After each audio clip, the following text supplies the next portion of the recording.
Bonjour, bienvenue à votre premier rendez-vous pédagogique théorique dans le cadre de la conduite accompagnée. Si vous êtes ici aujourd'hui, c'est que vous avez effectué plus de 1000 km avec vos accompagnateurs. Vous devez vous sentir plus à l'aise au volant. Cependant, il ne faut pas oublier les risques routiers. Lors de ce rendez-vous, nous allons faire un rappel. Un rappel sur l'évolution de la sécurité routière en France. Nous écouterons un témoignage sur les dangers de l'alcool au volant et les différentes drogues. Nous parlerons des risques liés à la vitesse excessive, sans oublier de ne pas négliger la fatigue au volant. Nous terminerons par l'accidentologie des jeunes conducteurs. Ce rendez-vous fait partie de votre formation dans le cadre de la conduite accompagnée. Afin de vous sensibiliser aux dangers de la route et devenir un conducteur plus sûr dès l'obtention de votre permis. Durant cette vidéo, 40 questions vont vous être posées.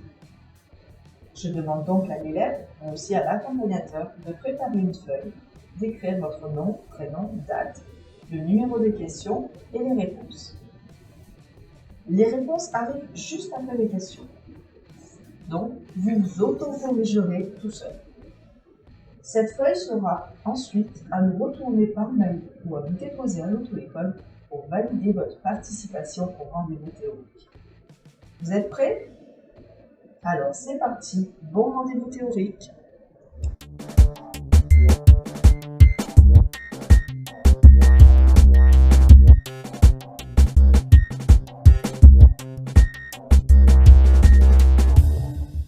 À quelques kilomètres de la frontière franco-espagnole, dans les Pyrénées-Atlantiques, que s'est produit l'accident qui a coûté la vie à Madame Chaban-Delmas hier après-midi. La DS, dans laquelle ont pris place l'épouse du Premier ministre et son fils, croise une file de voitures qu'entreprend de doubler à vive allure et, en franchissant la ligne médiane, une AMI 6. Voulant éviter la collision, le chauffeur de Madame Chaban-Delmas donne un coup de volant, dérape, heurte un arbre avant de s'immobiliser. Elle devait y décéder peu après d'une lésion du bulbe rachidien. Je voudrais que les Français mesurent l'importance extrême, l'importance capitale du problème de la sécurité routière. Encore faut-il arriver à éviter que le fléau véritable qui s'abat sur la France ne se développe. Je voudrais citer simplement deux chiffres. En 1968, 14 000 morts et 300 000 blessés, dont un grand nombre pour la vie.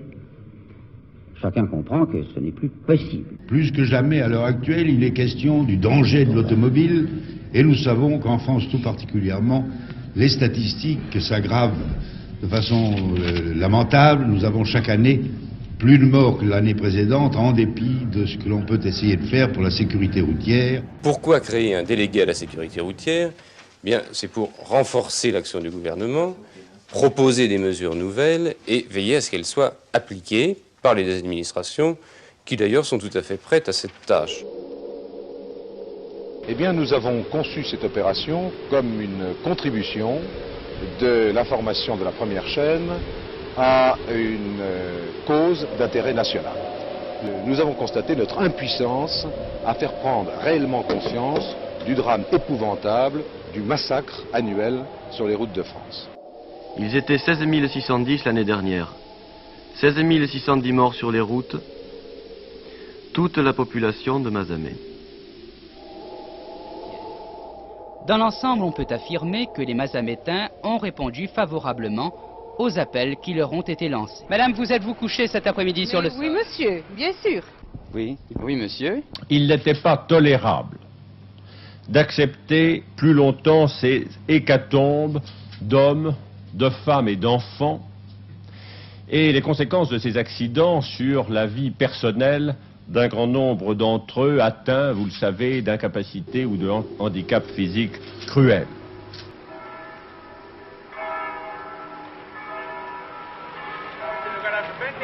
C'est une chose très grave que d'être comptable de la mort de ses concitoyens. Il y a une action de prévention qui s'impose, une action de répression aussi.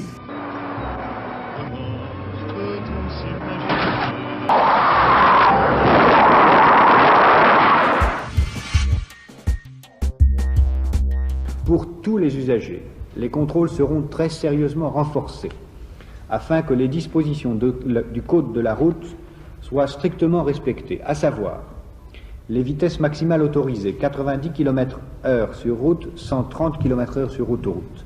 1988 est une année noire en matière de sécurité routière. Plus de tués et plus d'accidents. 10 548 personnes ont trouvé la mort l'année dernière sur la route. 7% de plus qu'en 1987. Nous serons impitoyables dans la répression. 2400 permis de conduire ont été suspendus ou retirés en un seul week-end. Nous allons continuer.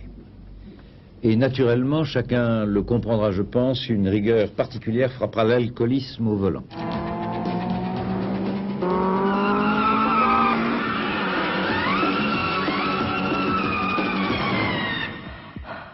Je sais fort bien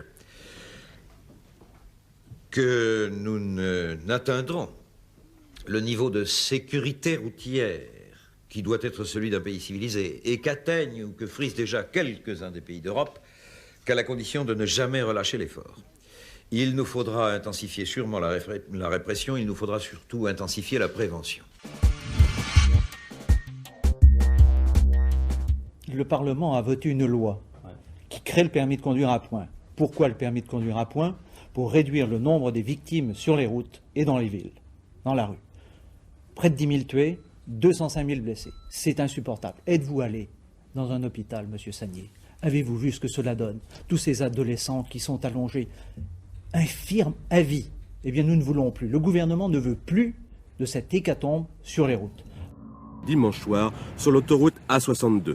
Le brouillard n'était pas en cause, selon les conducteurs impliqués dans l'accident, mais plutôt la vitesse excessive sur une chaussée mouillée. Je veux vraiment lancer un appel à la vigilance, à la prudence, à la responsabilité. Chaque conducteur a dans sa voiture sa famille, ses amis. Autour de soi, sur les routes, d'autres personnes circulent. La route, cette année à Pâques, ne doit pas être meurtrière comme elle a été. Autoroute Info, il est 4h45. 2 voitures immobilisées sur la voie de gauche et un poids lourd immobilisé sur la voie de droite. Vous circulez au ralenti sur la voie du milieu dans ce secteur. Oui, je voudrais marquer ce quinquennat par 3 grands chantiers, mais qui ne sont pas de pierre. C'est d'abord la lutte contre l'insécurité routière. Je suis absolument horrifié par le fait que les routes françaises sont les plus dangereuses d'Europe. En 2001, près de 1600 personnes ont perdu la vie dans un accident lié à l'alcool. Avec la vitesse, cela reste l'une des principales causes de mortalité sur les routes de France. Et je vais vous dire que je condamne ceux qui font de la vitesse un argument de vente, comme je condamne ceux qui sous-estiment les conséquences de l'alcool ou des drogues chez les conducteurs. Il est clair qu'il nous faut d'autres règles pour qu'on puisse respecter la sécurité routière qui est vraiment une pathologie nationale et c'est pour ça que nous voulons construire un ensemble de mesures qui fassent à la fois une mobilisation nationale et collective mais aussi un appel à la responsabilité de chacun. Ça y est, depuis hier midi, les premiers radars automatiques ont officiellement commencé à flasher comme celui-ci sur la Nationale 20 dans l'Essonne. Cette prise de conscience est une vertu contagieuse qui s'est répandue et aujourd'hui, celui qui doit être valorisé, c'est celui qui conduit bien et qui se conduit bien sur la route. Donc c'est un changement de culture, c'est un changement de comportement, mais qui n'est pas encore total, loin s'en faut. Pour la 7e année consécutive, le nombre de morts sur les routes a baissé. En 2008, la sécurité routière a donné les chiffres définitifs ce matin. 4275 tués, c'est une baisse de 7,5% par rapport à l'année précédente. Globalement, le comportement des automobilistes continue de s'améliorer. La mobilisation générale, y compris avec des efforts, voire des contraintes, a servi à sauver des vies. Voilà, donc c'est la partie positive. Voilà à quoi a servi votre attention et votre mobilisation. Avec cette 7e année de baisse consécutive du nombre d'accidents, la France 2008, pour la première fois depuis 40 ans, passe sous la barre des 100 000 blessés. Toutes les catégories sont concernées. Je n'accepterai jamais un message de laxisme s'agissant de la lutte contre la violence routière. Radars automatiques, jumelles, contrôle d'alcoolémie. Pour le ministère de l'Intérieur, c'est la recette qui a fait baisser le nombre de tués sur les routes. Sur les 10 premiers mois de l'année, le nombre de tués sur la route a baissé de 9%. Et donc on ne peut pas relâcher, surtout quand on obtient des résultats, quand on sait ce que sont les drames causés par ces accidents. On ne peut pas baisser la garde, on ne peut pas relâcher la pression. Donc il faut poursuivre évidemment ce travail.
Sur la route, la première cause des accidents mortels est l'alcool au volant. Réponse A. Le mauvais état du véhicule. Réponse B. La vitesse. Réponse C. La fatigue au volant. Réponse D.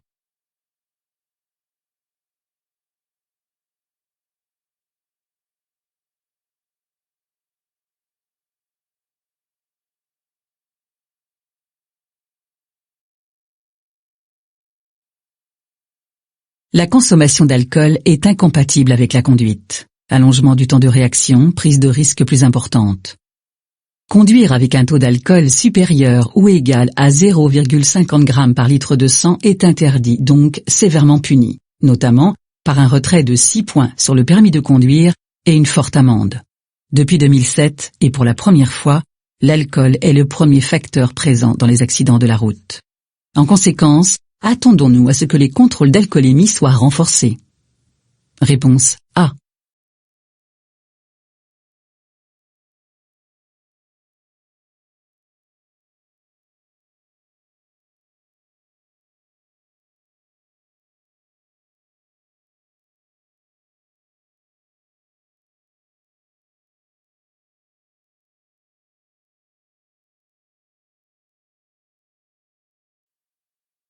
Après avoir consommé de l'alcool, j'évalue moins bien les distances.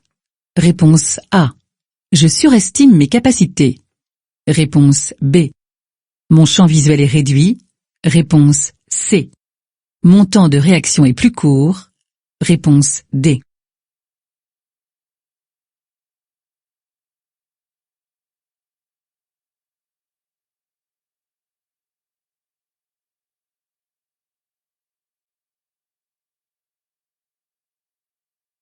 L'alcool et ses effets sont incompatibles avec la conduite. L'alcool a des effets sur ma vision, mon champ visuel se réduit, j'ai plus de difficultés à estimer les distances. Par exemple, je peux freiner trop tard parce que j'ai la sensation que l'obstacle est plus éloigné qu'il ne l'est réellement. L'alcool a aussi des effets sur mon comportement. Je vais prendre plus de risques et je vais me sentir à la fois téméraire et invincible. Pourtant, mon cerveau mettra plus de temps à décrypter une information et je réagirai à retardement. Réponse A, B et C.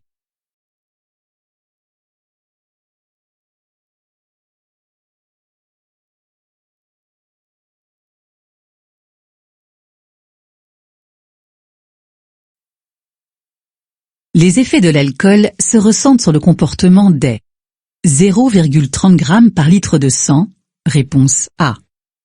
0,50 g par litre de sang, réponse B.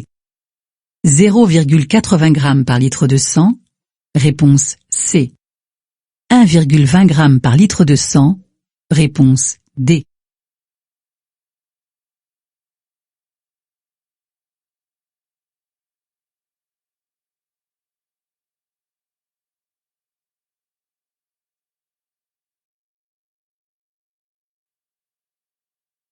Les effets commencent à se faire ressentir dès 0,30 g par litre de sang, c'est-à-dire dès le premier verre.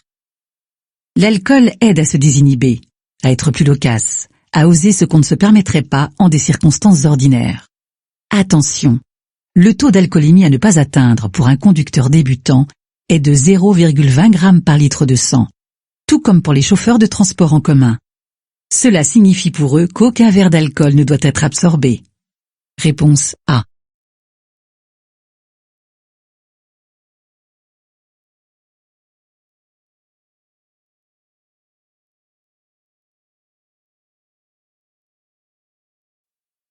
Le taux d'alcool dans le sang dépend principalement de l'état physique de la personne, réponse A. La résistance à l'alcool de la personne, réponse B. Du type de boisson alcoolisée, réponse C. De la quantité d'alcool absorbée, réponse D.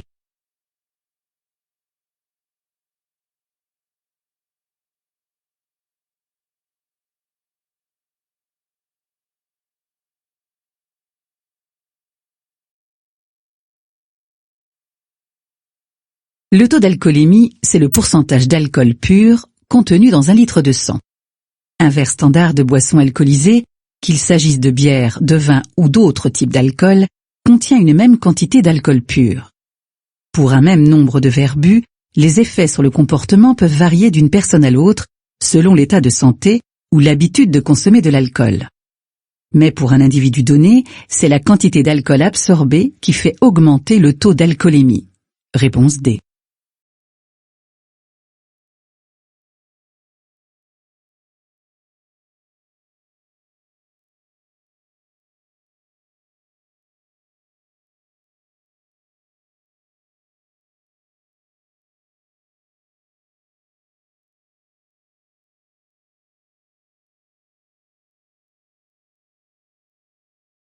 Je me souviens pas de grand chose, juste une fraction de seconde au moment que la voiture s'est rebroyée sur moi et ma petite amie, quoi. Donc j'étais dans une soirée familiale avec mon cousin, puis la famille, quoi. Puis on a pas mal bu, quoi. Et puis vers 4h du matin, je me suis assoupi, je n'allais pas repartir comme ça. Et puis le petit matin, on a pris un petit déj, quoi, petit déjeuner, quoi. Puis je pensais que ça l'aurait fait, je suis reparti têtu sur 2 mois. J'habite à 8 km, je me suis planté à 3 km de chez moi, quoi. À vrai dire, ça devait m'arriver, si je puis dire. J'ai toujours été têtu, il a toujours fallu que je reparte avec ma voiture. J'ai toujours cru que ça arriverait aux autres. Moi j'ai eu les 2 vertèbres, la C5 et la C6 au niveau du rachis cervical, donc le cou cassé. Donc on peut dire le coup du lapin, quoi. J'ai eu 12 points de suture sur le crâne en haut, là. Mais c'est tout, quoi. Donc du coup moi je suis paralysé des pieds jusqu'aux épaules. Mais vivre comme ça, être levé avec une machine, être couché avec une machine, pour les sondages urinaires, tout ça, à longueur de journée, on voit pas tout ça, quoi. Sexuellement je pourrais plus avoir rapport, des caresses avec ma petite amie, je ressens rien, quoi. Je veux dire, c'est pas ennuyant tout le temps. C'est bon, c'est fermé. Non, c'est pour la pression du début. Mais... Ça tourne. J'ai toujours senti si je pouvais rentrer ou pas. J'avais peut-être l'impression de toujours sentir que je pouvais rentrer. Mais bon, je suis toujours rentré. C'est peut-être au moment où on rentre pas, qu'on arrive, qu'on se plante, que c'est là qu'on se dit voilà. Mais pendant 5 ans, ça a été comme ça. C'est le problème, c'est que ça le fait toujours, quoi. On se dit c'est bon, je suis rentré l'autre coup, j'étais plus pire que ça, donc tac tac. Mais bon, voilà, on n'est pas à l'abri de qui que ce soit.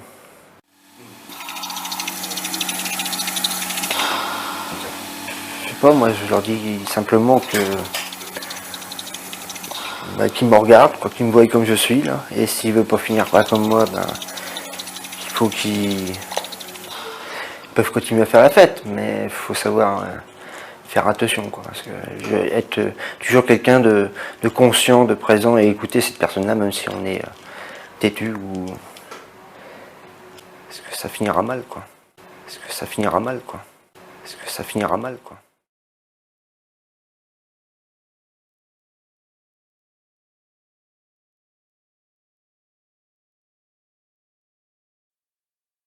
L'absorption d'alcool diminue.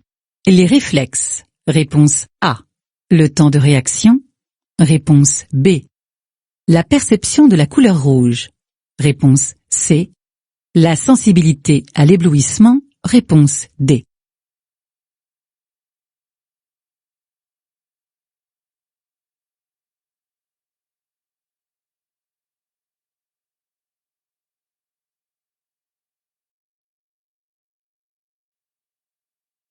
L'alcool agit au niveau du cerveau en perturbant la neurotransmission.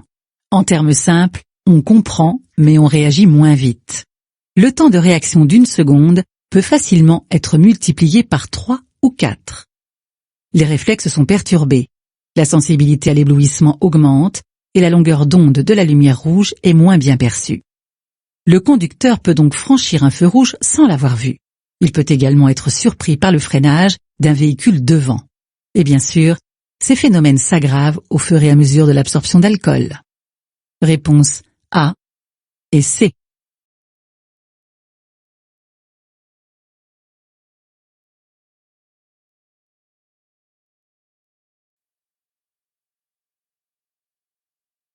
Un verre d'alcool dans un bar fait monter l'alcoolémie de 0,20 g par litre de sang environ. Oui, réponse A. Non, réponse B.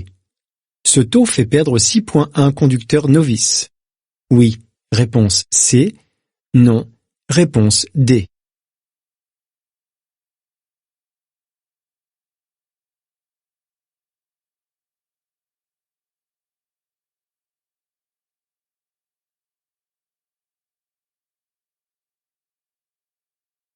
Peu importe la variété de l'alcool, un verre consommé dans un bar, c'est automatiquement une alcoolémie qui monte d'environ 0,20 g par litre de sang. Ce qui, en qualité de conducteur novice, la première année, me fait perdre les 6 points de mon permis. Réponse A et C.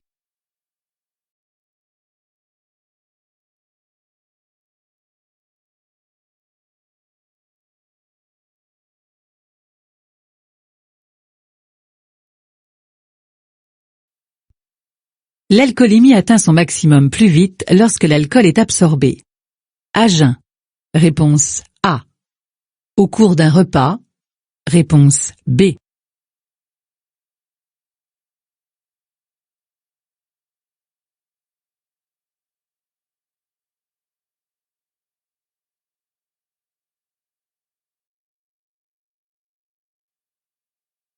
L'alcoolémie, c'est le taux d'alcool dans le sang. Ce taux varie en tout premier lieu en fonction du nombre de verres absorbés. Interviennent ensuite la corpulence de l'individu, son sexe, son âge.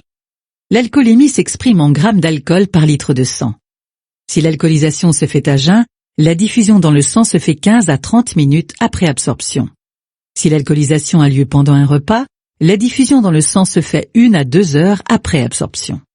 Donc, le pic d'alcoolémie est atteint plus rapidement quand le consommateur est à jeun. Réponse A. Chaque individu élimine la même quantité d'alcool en 1 heure. Oui, réponse A. Non, réponse B.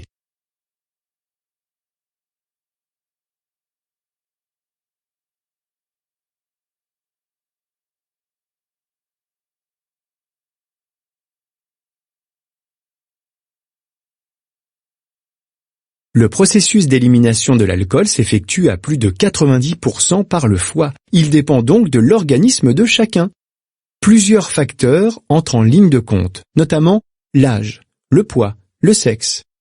Selon les individus, le foie élimine de 0,10 à 0,30 g d'alcool par litre de sang et par heure. L'élimination de l'alcool est donc différente entre chaque individu. Réponse B.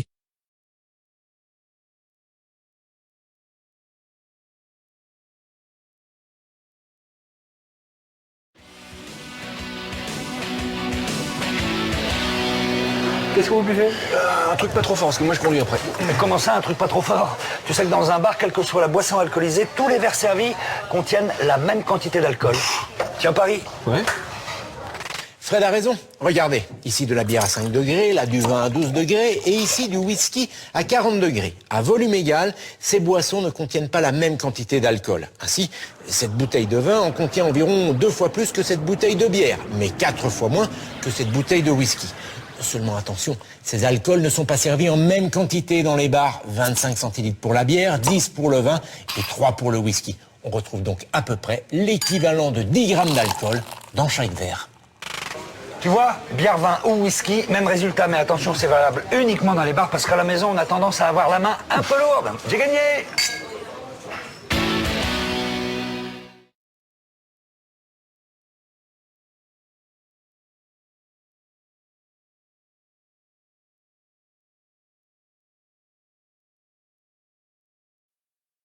Un conducteur novice est en infraction dès que le taux d'alcool dans le sang atteint 0,10 g par litre. Réponse A.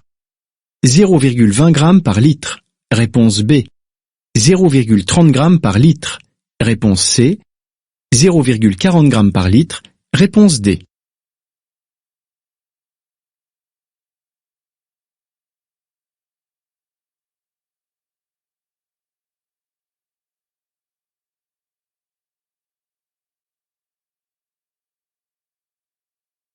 Un conducteur novice est un conducteur en période probatoire. Avec un seul verre d'alcool absorbé, un conducteur novice est désormais positif lors d'un contrôle d'alcoolémie. À partir de 0,20 g d'alcool par litre de sang ou 0,10 mg d'alcool par litre d'air expiré, il est en infraction et il encourt une forte amende et un retrait de 6 points sur le permis. S'il se trouve dans sa première année de période probatoire, il perd son permis. Mais ce n'est pas ce qu'il peut lui arriver de pire. Les conséquences sont beaucoup plus graves en cas d'accident corporel. Réponse B.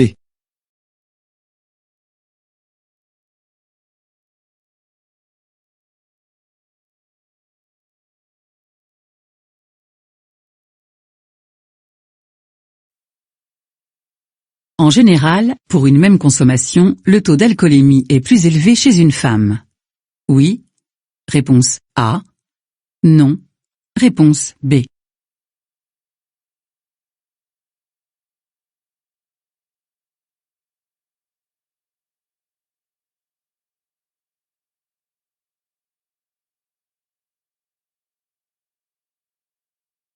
C'est physiologique. Le corps d'une femme a plus de tissus graisseux et moins de liquide que l'homme, ce qui a pour effet de moins bien diluer l'alcool ingéré. À poids égal et à quantité égale consommée, la concentration d'alcool dans le sang est généralement plus élevée chez les femmes que chez les hommes. Réponse A.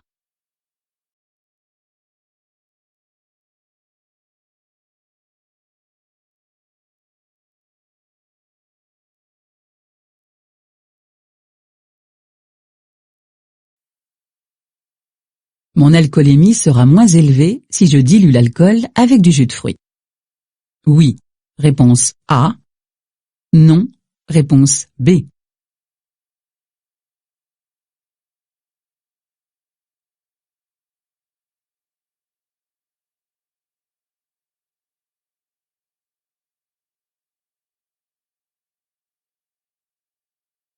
Ajouter de l'eau ou un jus de fruits dans un verre d'alcool ne change rien à sa contenance en alcool.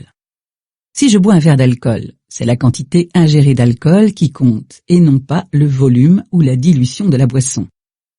Un alcool a les mêmes effets purs ou mélangés, que ce soit avec des glaçons, du jus de fruits ou encore du soda.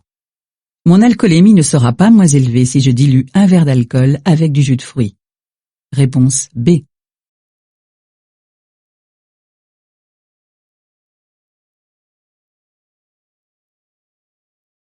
Désormais, pour tous les permis probatoires, le taux d'alcool autorisé en conduisant est de 0,2 g d'alcool par litre de sang. 0,2 g, c'est 0 verre d'alcool. Un seul verre peut suffire à dépasser ce seuil. Au-delà de cette limite, les permis probatoires risquent un retrait de 6 points sur le permis, une amende de 135 €, une immobilisation du véhicule. Mais pourquoi une telle mesure ? Parce que les accidents de la route sont la première cause de mortalité et de handicap des 18-25 ans. Parce que les conducteurs novices sont impliqués dans un quart des accidents mortels. Et 0 verre d'alcool, c'est déjà comme ça dans beaucoup de pays en Europe. 21 pays pour être précis.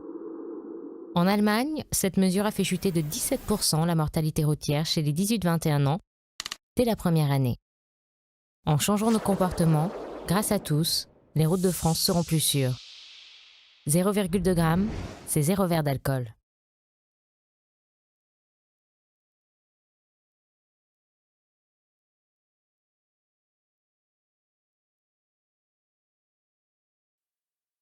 L'alcool incite à prendre des risques? Oui, réponse A.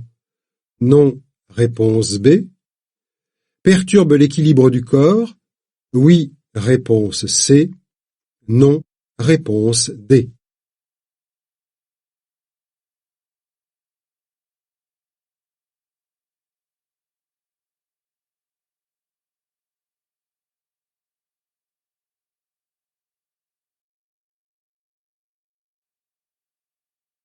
L'alcool est traditionnellement considéré comme un décontractant qui réduit l'anxiété et les tensions.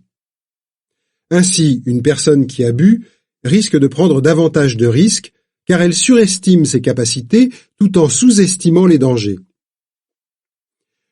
Mais l'alcool présente en fait des effets contradictoires. Il peut stimuler comme déprimer, exciter ou tranquilliser. L'alcool a la particularité de détruire les neurones. En effet, il atteint rapidement le système nerveux central, qui est le centre de décision et de coordination musculaire. L'alcool modifie ainsi, entre autres, la perception de la réalité et les sens tels que l'équilibre, qui sont rapidement affectés. Réponse A et C.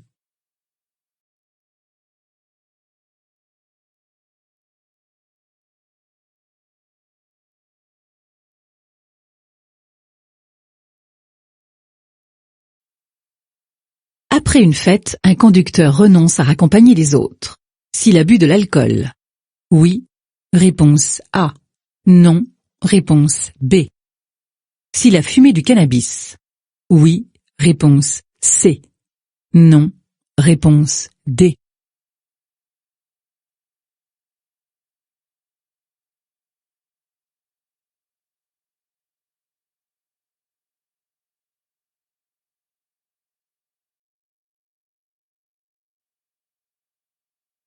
Pour rentrer en sécurité après une fête arrosée, il existe des solutions. Un conducteur peut être désigné à l'avance pour accompagner ses amis après la fête. Il s'engage alors à rester sobre, ce qui signifie qu'il ne boit pas d'alcool et ne consomme pas non plus de drogue. Si le conducteur désigné ne respecte pas son engagement, il est toujours possible d'appeler un taxi, de dormir sur place ou de trouver une autre personne sobre pour conduire. Dans tous les cas, un conducteur doit renoncer à prendre la route s'il a bu ou consommé de la drogue. Réponse A et C.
Un test salivaire détecte une consommation de cocaïne.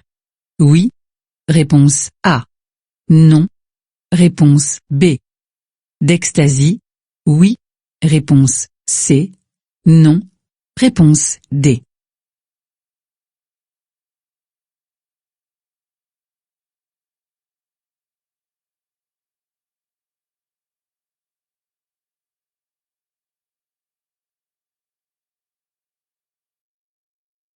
Le dépistage par test salivaire permet de détecter la présence de stupéfiants chez un conducteur.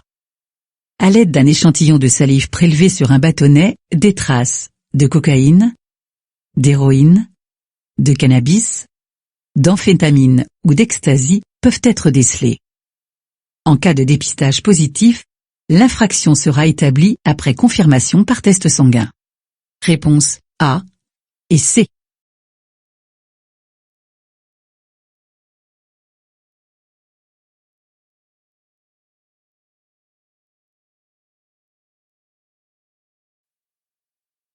Après un dépistage positif de drogue, je risque des sanctions, quelle que soit la dose détectée.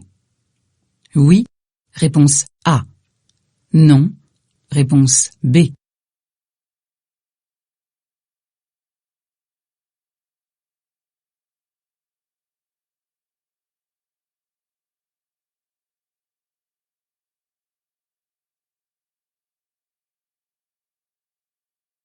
Lors d'un contrôle, les dépistages de drogue sont effectués au moyen de tests salivaires ou urinaires.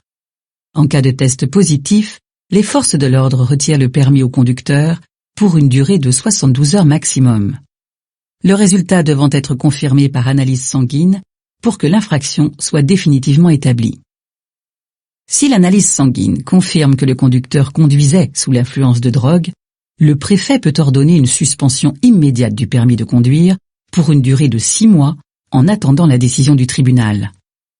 Contrairement à l'alcool, il n'existe pas de seuil en matière de conduite sous l'emprise de stupéfiants. La conduite, après usage de drogue, quelle que soit la quantité absorbée, est interdite et mène automatiquement à la sanction la plus lourde. Réponse A.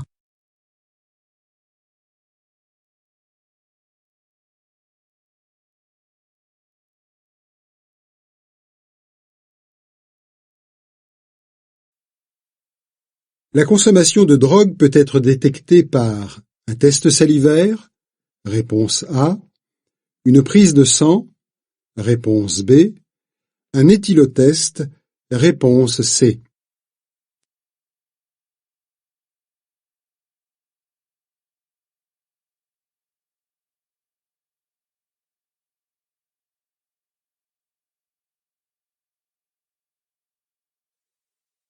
Chaque drogue consommée laisse dans l'organisme des traces qui peuvent être décelées, selon les cas, dans l'urine, le sang, l'air expiré, la salive, la sueur, les cheveux. On peut donc détecter dans l'organisme la plupart des drogues, héroïne et autres opiacés, cannabis, cocaïne, ecstasy et autres amphétamines. La détection de consommation de drogue par les forces de l'ordre peut se faire par un test salivaire. En cas de test positif, le résultat devra être vérifié par une prise de sang. L'éthylotest, lui, permet de mesurer le taux d'alcool dans l'air expiré. Réponse A et B.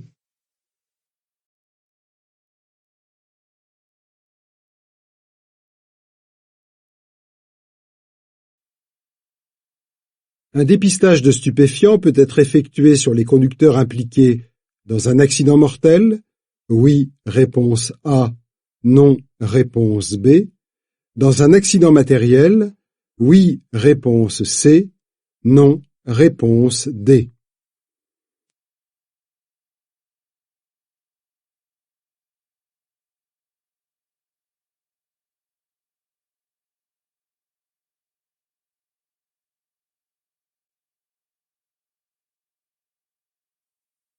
Les agents de police judiciaire ont d'énormes pouvoirs et peuvent faire un dépistage de stupéfiants sur le conducteur ou sur l'accompagnateur d'un élève en formation impliqué dans un accident mortel de la circulation. Il en va de même si la personne est impliquée dans un accident ayant occasionné un dommage corporel. Même punition pour tout conducteur impliqué dans un accident quelconque, ou qui roulait trop vite, ou qui ne portait pas sa ceinture de sécurité, ou contre qui il existe une ou plusieurs raisons plausibles de soupçonner qu'il a fait usage de stupéfiants. Réponse A et C.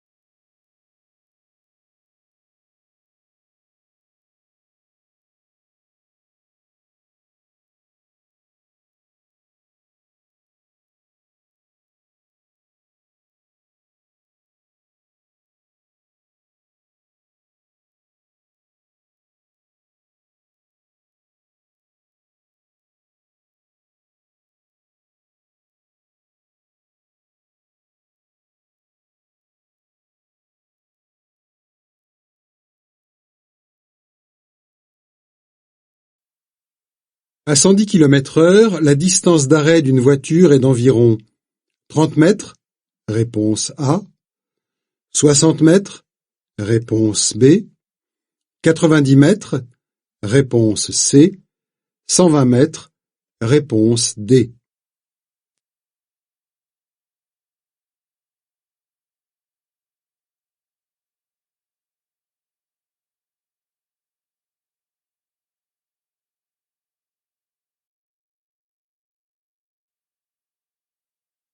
La distance d'arrêt est la distance dont un véhicule en mouvement a besoin pour s'arrêter. Elle dépend, entre autres, de l'adhérence et de l'état des freins, donc de la qualité du freinage, mais aussi et surtout de la rapidité du conducteur à réagir puisque c'est lui qui va lancer l'action. On peut effectuer un calcul rapide et approximatif en multipliant le chiffre des dizaines par lui-même. Cela donne, à 110 km/h, 121 mètres. Réponse D.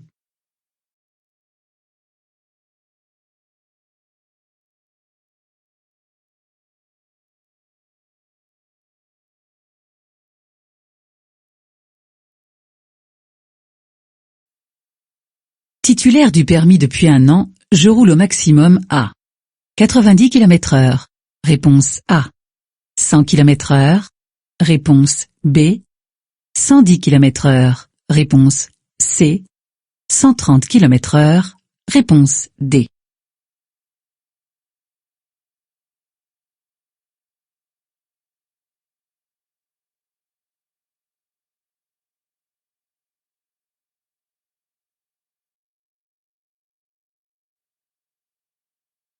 Je circule sur une chaussée à sens unique séparée par un terre-plein central.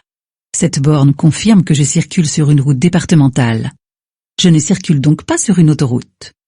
En dehors des autoroutes, sur les chaussées à sens unique séparées par un terre-plein central, la vitesse est limitée à 110 km/h. Elle est abaissée à 100 km/h lorsque le conducteur est soumis au port du disque A, ce qui est mon cas en période probatoire. Réponse B.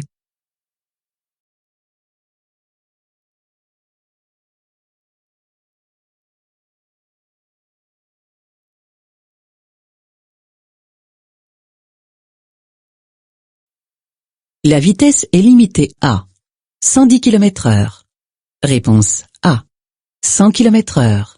Réponse B. 90 km/h. Réponse C. 80 km/h. Réponse D.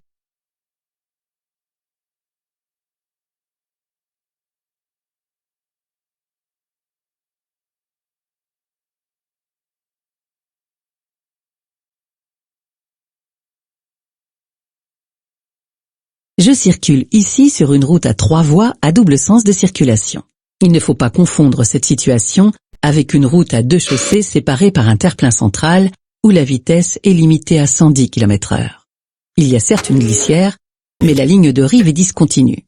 Je circule du côté des 2 voies de circulation. La circulation en sens inverse se fait sur la voie la plus à gauche. La vitesse est donc limitée à 90 km/h. Réponse C.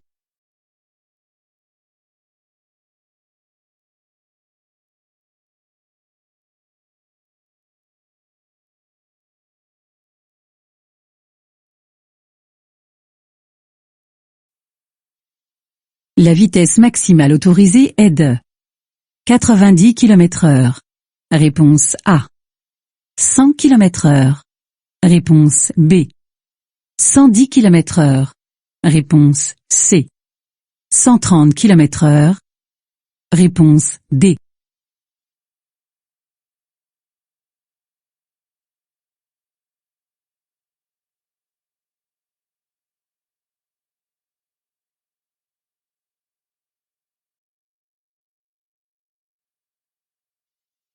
Le panneau bleu situé sur la droite est un panneau autoroutier. Il signale au conducteur qu'à 1300 mètres, l'autoroute sur laquelle il circule se divisera en deux autoroutes distinctes, la 20 et la 89. Sur autoroute, par beau temps, la vitesse est limitée à 130 km/h. La largeur de la chaussée, la visibilité, la circulation à sens unique le permettent aisément. En revanche, par temps de pluie, ces conditions idéales ne sont pas réunies. La visibilité peut être médiocre en raison des projections d'eau que l'on peut d'ailleurs observer derrière ce camion. L'adhérence est également divisée par 2, ce qui signifie que les distances de freinage sont doublées. Pour ces 2 raisons, entre autres, la limitation de vitesse est abaissée à 110 km/h. Réponse C.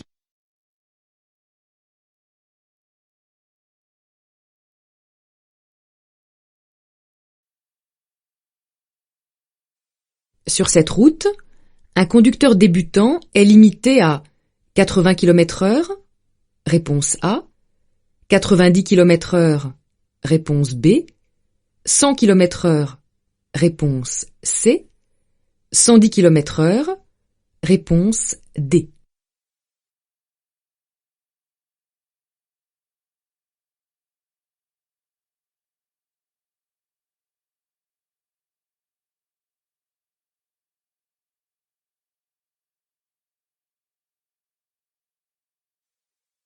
Je suis sur une route comportant 2 voies à sens unique. Cette borne donne une information précieuse. Je circule sur la N20, c'est-à-dire la nationale 20. Sur une autoroute, ce type de borne comporterait la lettre A à la place de la lettre N. Ici, pour les conducteurs confirmés, la vitesse est limitée à 110 km/h. Mais pour un débutant, elle est abaissée à 100 km/h. Réponse C.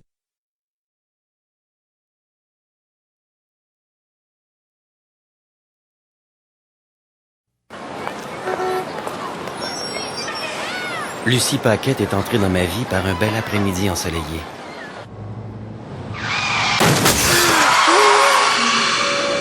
Et elle n'en est jamais ressortie.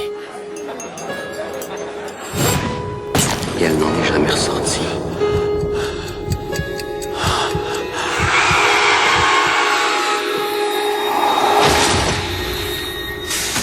60 km/h, seulement 10 km/h au-dessus de la limite permise. Cet accident-là était inévitable. Même avec les meilleurs freins au monde, de bons réflexes, une bonne voiture, je vous certifie que c'était impossible à cette vitesse-là d'arrêter à temps. Regardez bien. Les conducteurs aperçoivent les mannequins en même temps à 31 mètres. Ils freinent. L'auto de droite s'arrête à temps, celle de gauche frappe à 42 km/h. On n'en est jamais ressorti. Jamais ressorti.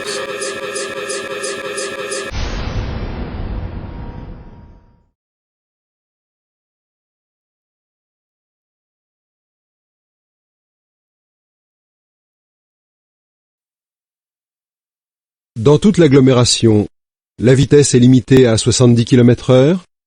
Oui, réponse A. Non, réponse B. Les dépassements sont interdits? Oui, réponse C. Non, réponse D.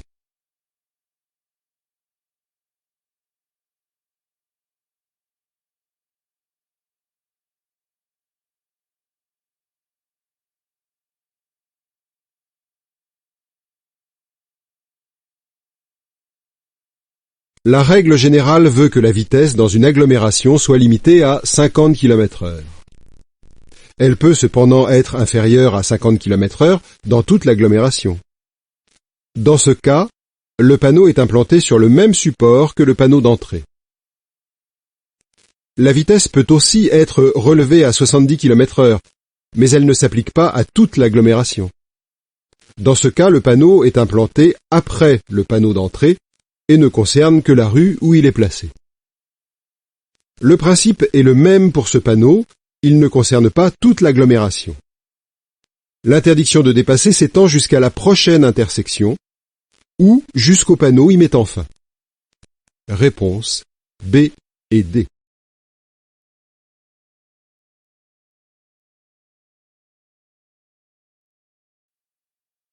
Heurté à 50 km/h par une voiture, les chances de survie d'un piéton sont de 90%. Réponse A. 50%. Réponse B. 20%. Réponse C.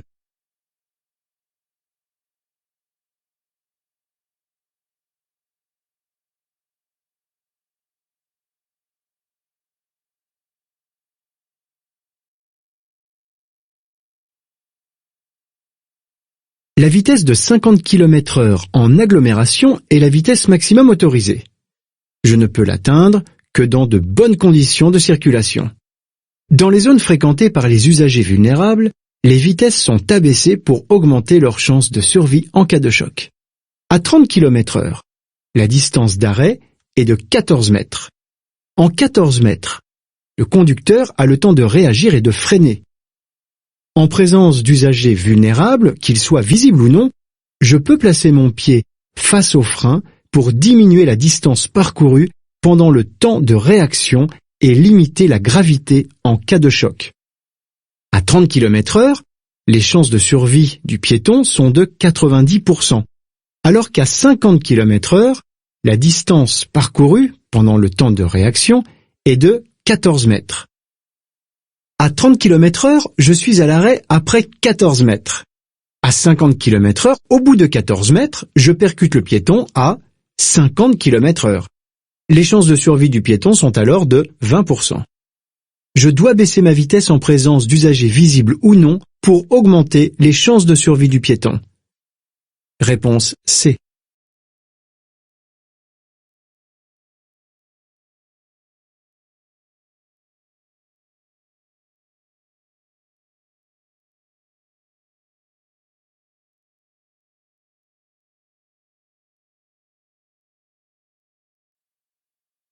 Dans cette zone de rencontre, tout type d'usager est autorisé à circuler. Oui.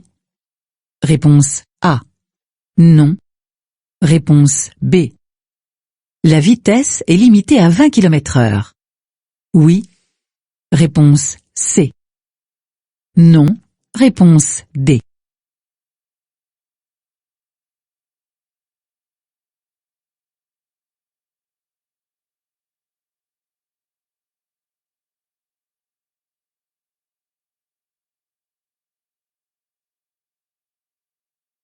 Une zone de rencontre est annoncée par ce panneau. C'est un espace où se mêlent tous les usagers. Les piétons n'ont pas l'obligation de marcher sur les trottoirs. Les cyclistes sont autorisés à circuler dans les deux sens, alors que la rue est à sens unique. Les automobilistes sont autorisés à y circuler, cette zone ne leur étant pas interdite. Pour la sécurité de tous, la vitesse est limitée à 20 km/h. Réponse A et C.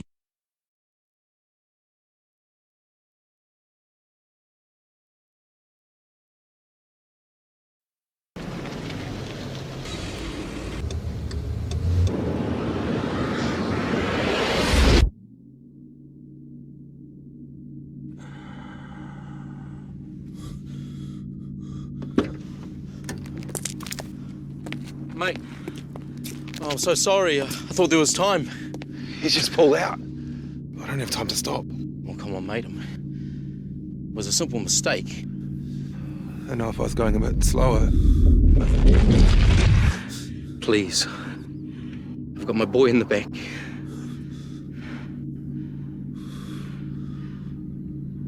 I'm going too fast. I'm sorry.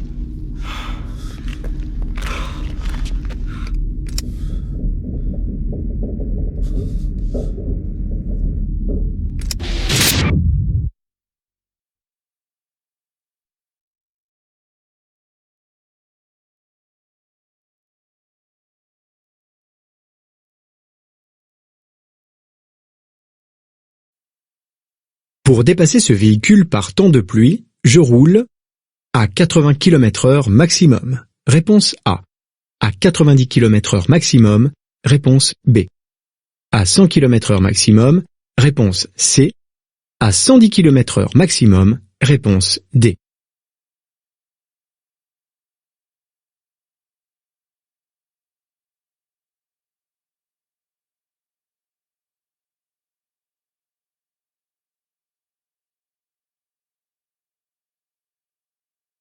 Je circule sur une chaussée à 3 voies. 2 dans mon sens de circulation, une en sens inverse. Il n'y a pas de terre-plein central pour séparer les sens de circulation. La vitesse est donc limitée à 90 km/h par temps sec. En cas de pluie, la chaussée est plus glissante. Les distances de freinage sont allongées. Pour la sécurité de tous, la vitesse est abaissée à 80 km/h maximum. Même en situation de dépassement, je dois rouler à 80 km/h maximum. Réponse A.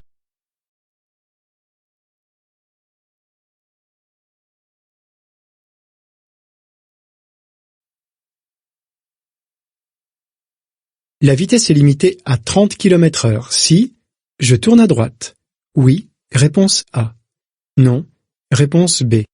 Si je continue tout droit. Oui, réponse C. Non, réponse D.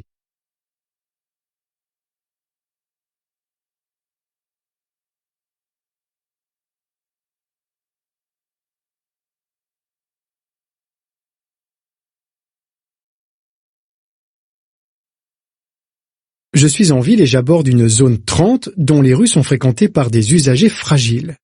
La vitesse y est limitée à 30 km/h et toutes les rues peuvent être empruntées dans les deux sens par les cyclistes.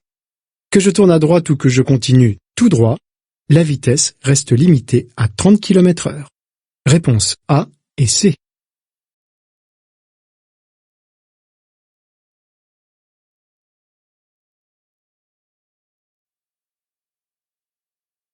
Choisir de rouler vite est influencé par la bonne connaissance du trajet.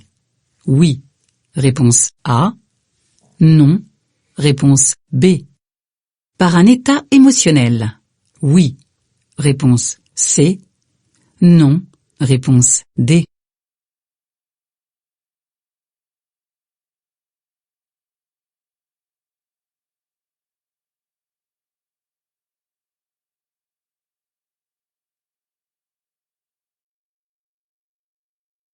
La bonne connaissance d'un itinéraire peut inciter à rouler vite parce que la routine gomme la perception des risques. C'est pourtant sur des trajets bien connus que surviennent la majorité des accidents. Des états émotionnels comme les soucis, les angoisses, les fortes joies ou l'écoute d'une musique entraînante peuvent influencer un conducteur dans le choix de son allure. Mais un conducteur peut aussi choisir sa vitesse en prenant conscience des problèmes que revêt la sécurité routière. Respecter les autres, refuser de prendre des risques inutiles font partie des motivations profondes qui permettent de réduire le nombre des accidents de la route. Réponse A et C.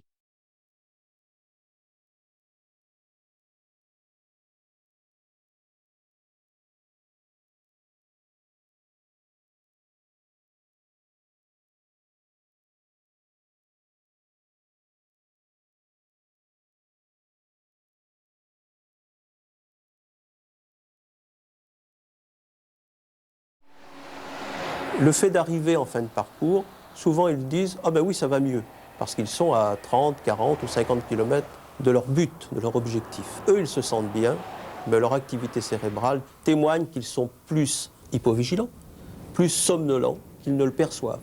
Et ça peut être dangereux.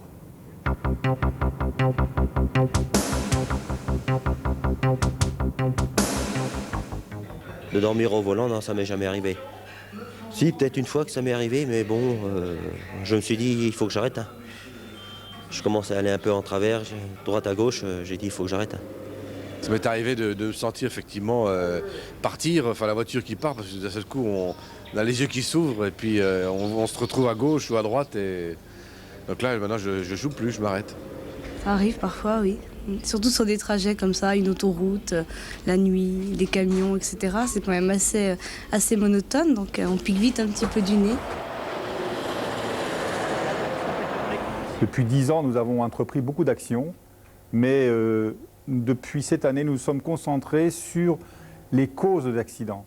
Quand on détaille les ressources, les informations dont on dispose, il apparaît que l'assouplissement est une cause importante, avec 16% d'accidents et 32% de tués. Par exemple, sur l'autoroute A6, entre Paris et Lyon, un accident sur 5 et un mort sur 3 sont dus à une perte de vigilance.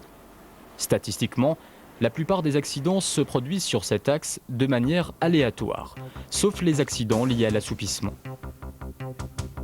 Ils se répartissent de façon caractéristique dans le temps et dans l'espace. Dans le temps, 2 moments critiques sont mis en évidence, la fin de nuit et l'après-déjeuner. Dans l'espace, 2 secteurs apparaissent plus sensibles, avec une fréquence élevée d'accidents dus à la fatigue. La zone de Courtenay, au nord de l'autoroute A6, et celle de Chalon-sur-Saône, au sud. Sur le terrain, lorsque l'on regarde le tracé, ces 2 secteurs n'ont rien de particulier, du moins rien qui puisse expliquer pourquoi, à ces endroits-là, on s'assoupit plus facilement qu'ailleurs. Pour comprendre et trouver des réponses concrètes, les autoroutes Paris-Rhin-Rhône ont décidé de faire appel au laboratoire d'anthropologie appliquée de la faculté de médecine de Paris, à des chercheurs spécialistes du sommeil. Ce casque contient 19 électrodes. Chacune permet de mesurer l'activité électrique du cerveau en un point. Et toutes ces électrodes sont reliées après au système d'enregistrement qui est installé dans le véhicule. Et à partir de ces 19 points de mesure, on pourra reconstruire d'une part ce qu'on appelle la cartographie cérébrale, c'est-à-dire suivre au cours du temps l'évolution du signal cérébral tout au long du crâne. Hypovigilance, microsommeil, qu'est-ce que c'est? Tout simplement ça.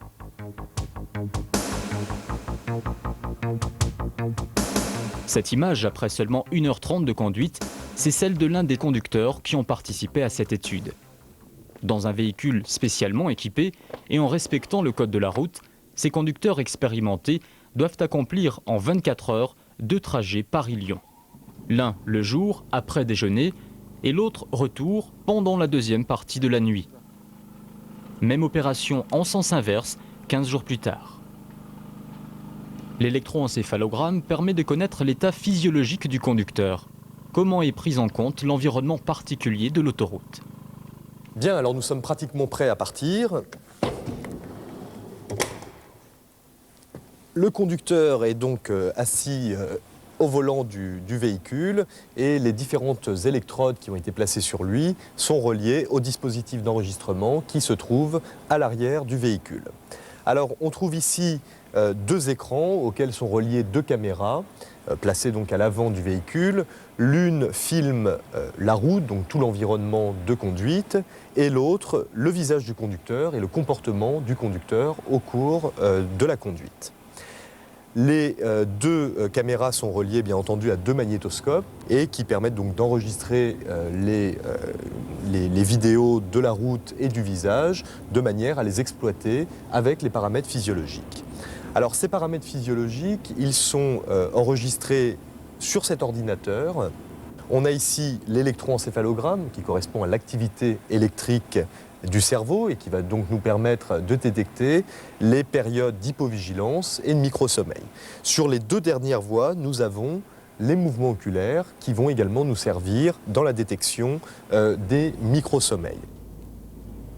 Pendant les tests, 2 expérimentateurs prennent place dans le véhicule.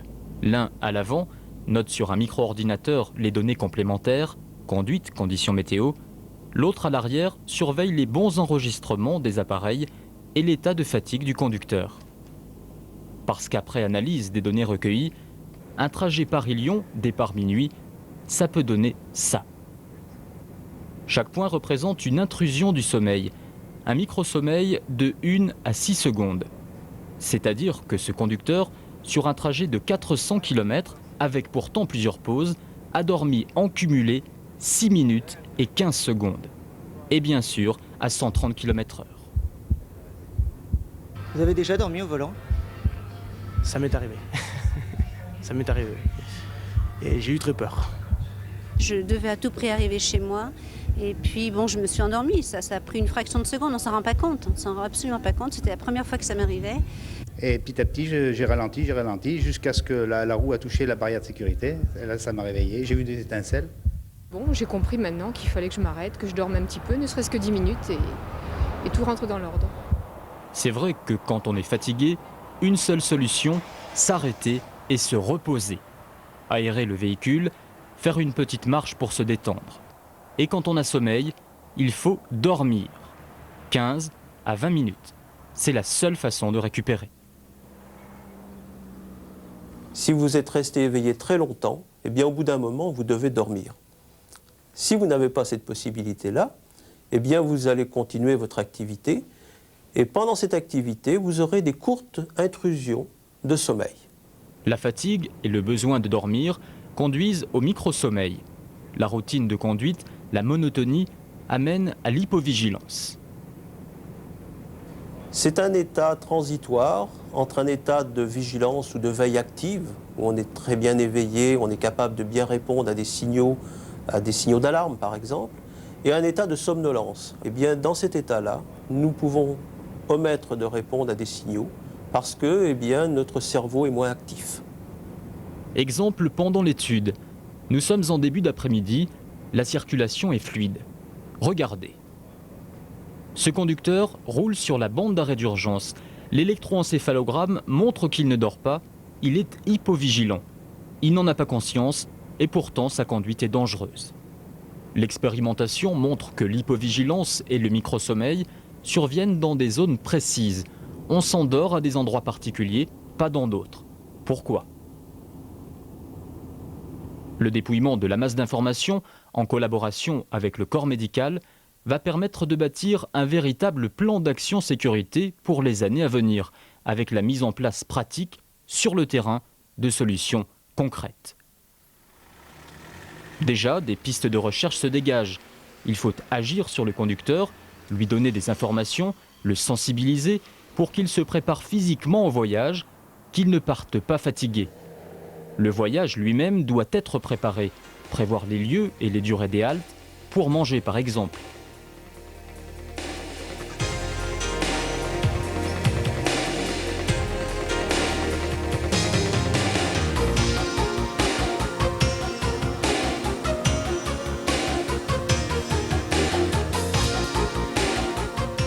Et pour la SAP2R, envisager de modifier les infrastructures.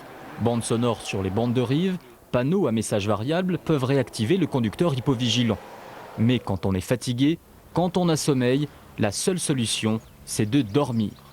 Et c'est donc également un travail sur les aires de repos qu'il faudra faire pour les rendre encore plus attractives, plus incitatives à l'arrêt de nuit. Depuis 10 ans que la SAP2R travaille sur le sujet de l'accidentologie sur autoroute, nous avons fait beaucoup de progrès. Plus de 30% de décroissance du taux d'accident. Mais ces actions ont porté dans le passé essentiellement sur les infrastructures. Aujourd'hui, nous devons agir sur d'autres phénomènes. Le but de notre action est d'agir sur le conducteur lui-même, sur sa façon de préparer le voyage, sur sa façon de conduire. La Société des autoroutes Paris-Rhin-Rhône est pionnier dans ce domaine. Les applications pratiques de cette expérimentation profiteront à l'ensemble du milieu autoroutier. Car pour modifier les habitudes de conduite, pour sauver des vies, il faudra que toutes les sociétés d'autoroutes définissent ensemble des solutions et fassent passer d'une même voix un message fort.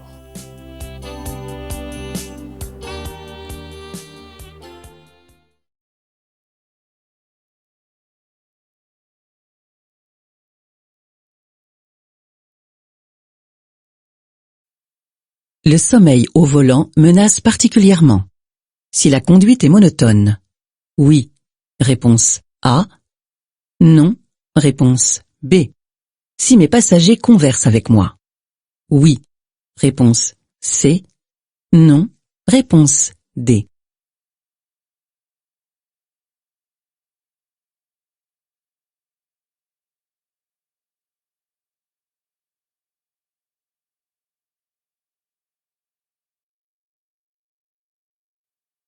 La somnolence est présente dans 20% des accidents mortels sur autoroute. Le tandem somnolence-fatigue est responsable de près de 10% des accidents mortels sur tout le réseau routier. Les conducteurs les plus exposés sont les moins de 25 ans, les plus de 50 ans et les travailleurs à horaires irréguliers. Sur un trajet très monotone, où la circulation est fluide et où le paysage ne varie guère, le sommeil peut très vite s'installer. Il ne faut pas attendre et s'arrêter le plus tôt possible. En revanche, si mes passagers ont une conversation régulière avec moi, ils participent à me maintenir en éveil. Réponse A et D.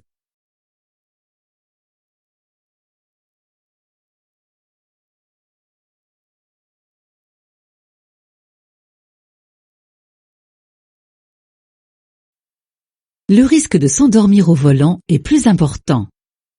Entre 10h et 12h, réponse A. Entre 13h et 15h, réponse B. Entre 18h et 20h, réponse C.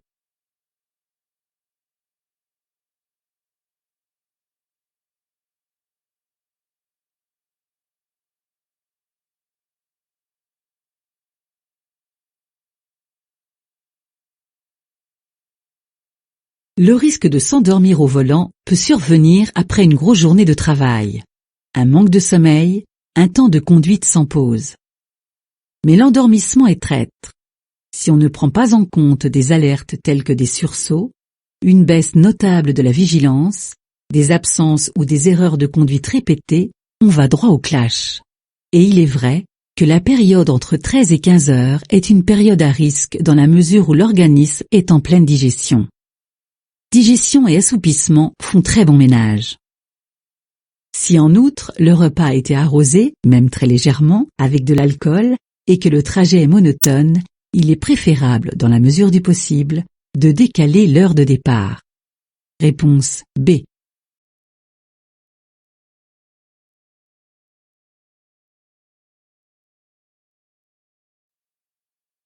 Après avoir conduit 2 heures, il est bon de faire une pause d'au moins 5 minutes. Réponse A. 15 minutes. Réponse B. 30 minutes.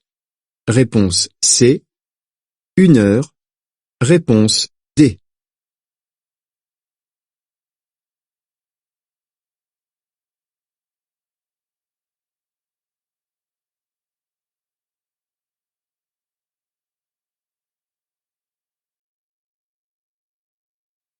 Au volant, un conducteur doit maîtriser simultanément un grand nombre de tâches sensorielles et cérébrales. Ce n'est pas moins de 2 informations par mètre parcouru que doit traiter le conducteur. Si l'on ramène ces chiffres en temps, en 1 minute, c'est environ 1700 informations qui doivent être traitées. Alors au bout de 2 heures, il est normal que le cerveau ait besoin d'une pause. Mais comme la fatigue ressentie est cérébrale et non physique, le conducteur pense pouvoir pousser ses limites encore et encore. Réagirait-il de la même manière s'il avait couru à fond pendant 2 heures? Il est donc important pour optimiser le fonctionnement du cerveau de lui accorder des pauses. Une pause de 15 minutes minimum toutes les 2 heures est un bon compromis. Réponse B.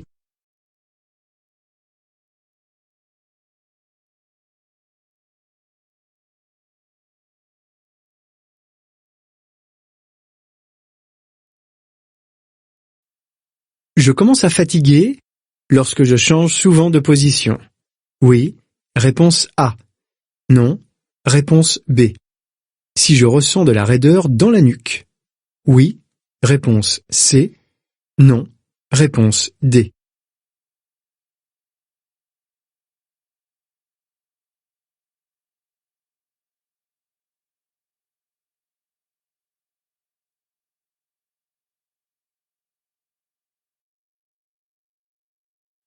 Conduire est une activité à part entière. Après quelques heures de conduite, il est normal que le conducteur soit fatigué. Certains signes peuvent alerter d'un état de fatigue et de lassitude. Ils sont tout d'abord physiques. Raideur dans la nuque, crispation et courbature, bâillement, picotement des yeux. Le conducteur a une sensation d'inconfort. Il change souvent de position et a envie de bouger. Il est temps de s'arrêter et de faire une pause. Réponse A et C.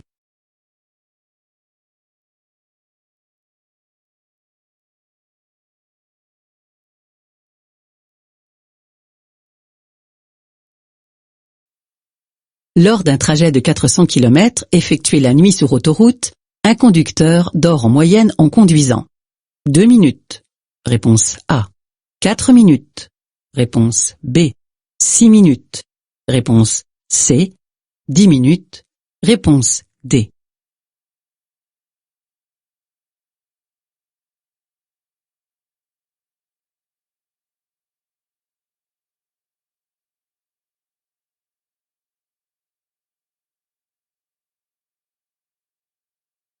Sur autoroute, près de 20% des accidents mortels sont dus à la fatigue.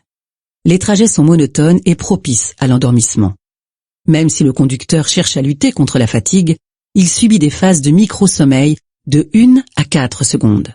Ces périodes cumulées sur 400 km correspondent à un total de 6 minutes. Réponse C.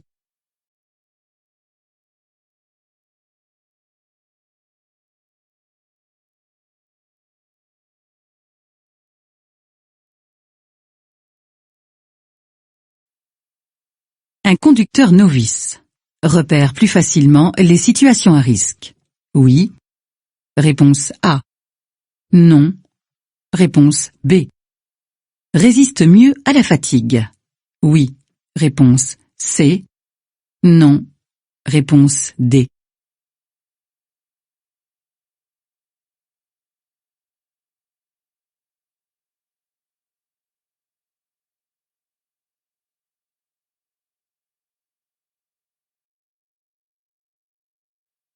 Un conducteur fait une sélection dans le traitement de l'information. S'il est chevronné, il va mettre peu de temps pour sélectionner celle qu'il juge principale. Le novice aura tendance à se perdre dans ce flot d'informations et, vu son manque d'expérience, il mettra plus de temps pour détecter une situation à risque. De fait, cet exercice nécessitera une plus grande concentration et il se fatiguera plus rapidement que le conducteur chevronné. Réponse B et D.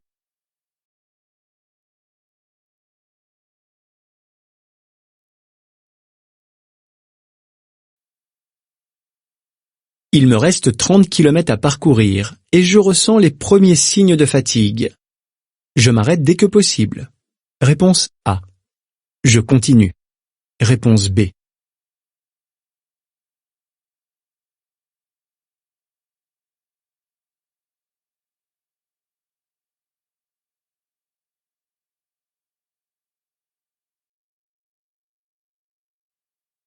Les yeux qui piquent, la nuque devient raide, besoin de changer de position sur le siège et le regard qui se fixe. Je suis fatigué, il est temps que je m'arrête. Même s'il ne me reste que 30 km à faire, je prends le temps de me dégourdir les jambes et de me réveiller un peu. Après la fatigue vient la somnolence. Or, dans les deux cas, le danger existe. Si le but du trajet est d'arriver, je n'hésite pas, je m'arrête. Réponse A.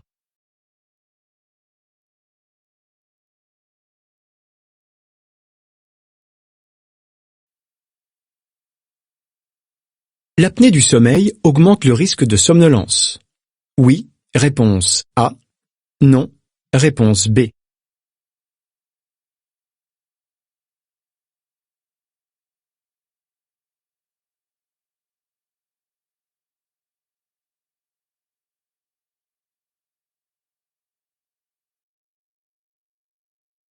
L'apnée du sommeil est une maladie qui se manifeste par un arrêt involontaire de la respiration pendant que nous dormons.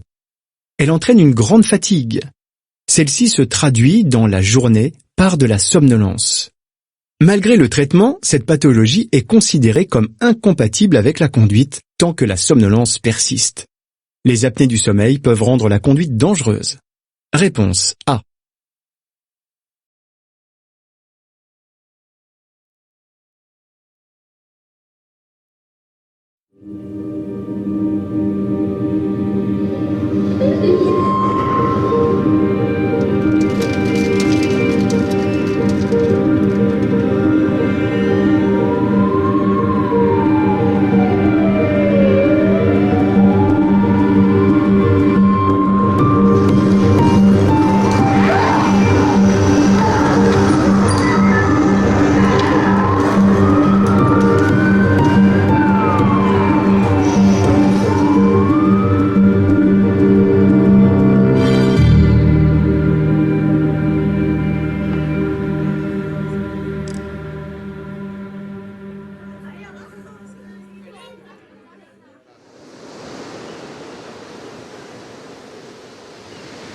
A veces sueño con cosas sencillas, con andar descalzo sobre la arena, sentir el agua sobre mi piel.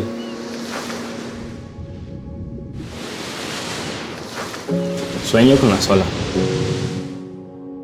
Pero luego me despierto y me acuerdo de ese día hace 6 años. Había ido al cine como vosotros hoy. Y ya de camino a casa me empezaron a entrar un montón de mensajes. Cuando entraste en este cine, viste muchas cosas. Un coche destrozado, luces... Pero había una cosa en la que seguro no os fijaste. Mi móvil. Era solo un mensaje más. Por desgracia, lo contesté.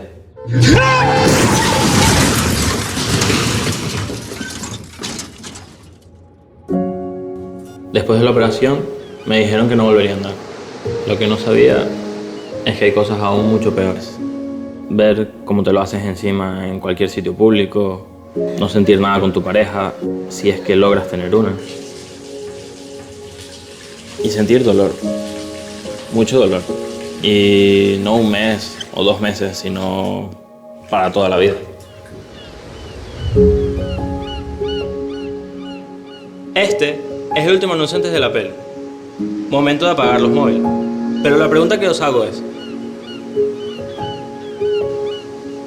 si sois capaces de apagarlo durante la peli, ¿cómo lo cogéis en el coche?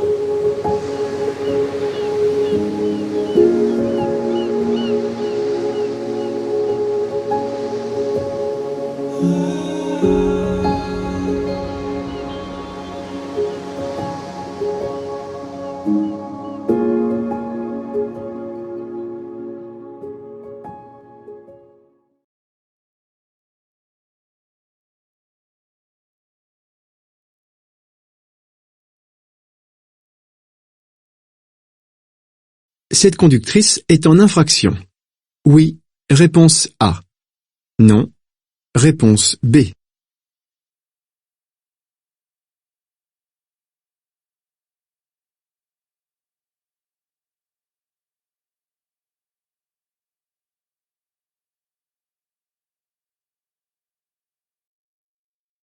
Depuis quelques années, l'utilisation du téléphone en conduisant a fait son apparition dans les statistiques de mortalité routière. Pire, un grand nombre de conducteurs avouent même répondre à des SMS en conduisant. Poser les yeux sur un écran alors que l'on conduit un véhicule revient un peu à courir dans l'obscurité totale, ce qui viendrait rarement à l'idée. Seule l'utilisation du téléphone via un système intégré au véhicule reste autorisée en conduisant, pour l'instant. Ici, j'ai 2 alternatives. Soit je m'arrête pour répondre, soit je ne réponds pas et mon interlocuteur me laissera un message. Réponse A.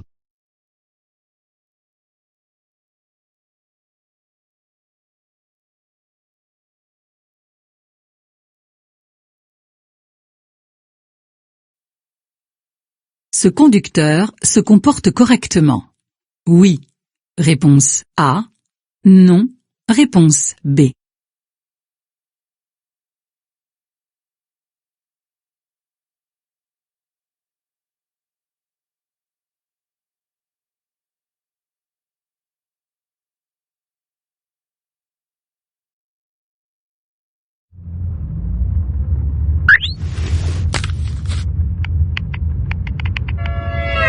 L'utilisation d'un téléphone tenu en main en conduisant est interdit par la loi. Cette infraction est punie d'une forte amende et passible d'un retrait de points. En effet, se servir d'un appareil téléphonique en conduisant détourne l'attention pendant quelques secondes. Il est bon de rappeler qu'en roulant à 50 km/h, je parcours environ 15 mètres par seconde et que pendant 1 seconde d'inattention, je suis susceptible de percuter tout obstacle surgissant à moins de 15 mètres devant moi. Par conséquent, le bon comportement consiste à bannir l'utilisation du téléphone pendant la conduite. Réponse B.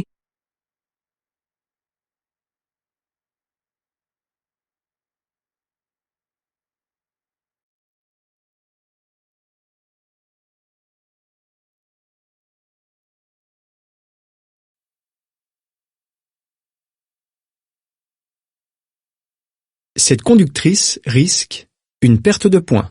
Réponse A. De se faire surprendre. Réponse B. De rater un appel. Réponse C. Une amende. Réponse D.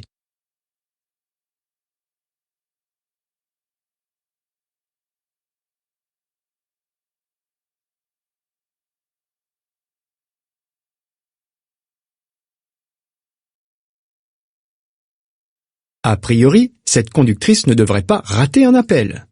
En revanche, le temps qu'elle consulte son téléphone, son véhicule continue d'avancer dans un environnement en constante évolution.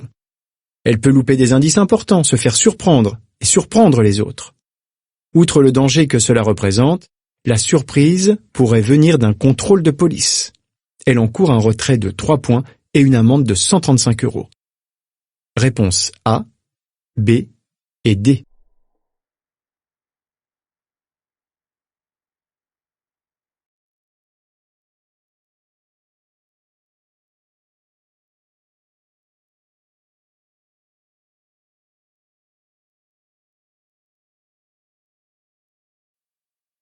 Le comportement de cette jeune femme est autorisé. Réponse A. Interdit. Réponse B. Dangereux. Réponse C.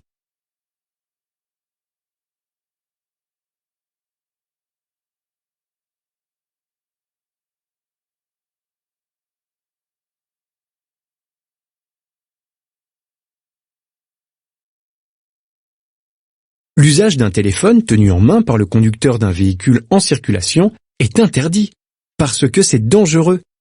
Effectivement, l'évolution dans le trafic demande au conducteur énormément d'attention et de concentration afin de capter et d'analyser toutes les informations nécessaires pour agir dans l'intérêt de tous. Téléphoner en conduisant multiplie le risque d'accident par 3. C'est donc interdit et dangereux. Réponse B et C.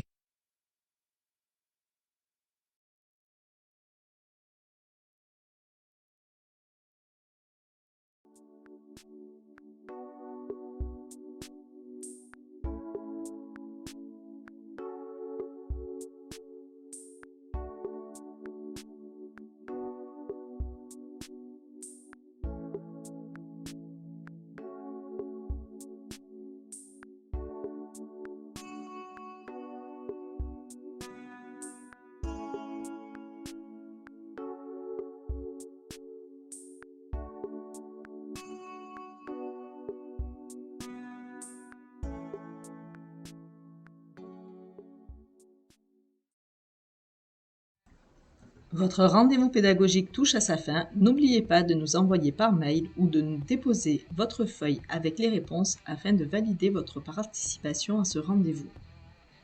J'espère que vous avez apprécié cette vidéo, qu'elle a pu vous sensibiliser sur les risques routiers et vous apprendre de nouvelles connaissances. Vous avez pu aussi vous auto-évaluer grâce aux 40 questions posées. Avez-vous eu moins de 5 fautes? Si oui, félicitations, vous avez gardé le niveau code.